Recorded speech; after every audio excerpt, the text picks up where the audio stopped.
كل يوم بتشوف نفس المشهد، وقت بيضيع وتركيز بيختفي. طب لو قلت لك إن نفس الجهاز اللي بيضيع وقته فيه ممكن يبقى أداة لتشكيل مستقبله. الفكرة مش في المنع، الفكرة في التوجيه. بدل ما يضيع وقته في اللعب خليه يصنع اللعبة بنفسه.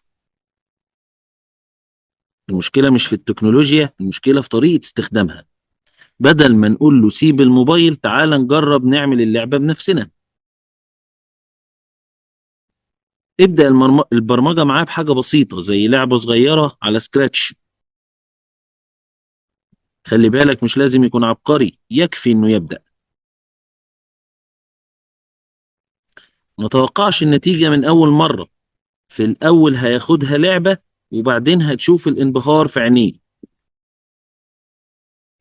البرمجة مش كود وخلاص، البرمجة طريقة تفكير وتنمية للعقل. مش كل طفل لازم يكون مبرمج، بس مسؤوليتنا نعلم اولادنا ازاي يفكروا ويبدعوا ويطوروا نفسهم. تعال نعرف ايه هي سكراتش. دي لغة برمجة للأطفال بتخليه يصمم اللعبة بنفسه ببساطة وبدون تعقيد. لعبة بسيطة هتخليه يبدأ يفكر ويتعلم ويطور. اللعب مش هيبقى تضييع وقت، اللعبة هيبقى تفكير وتعليم وتطوير.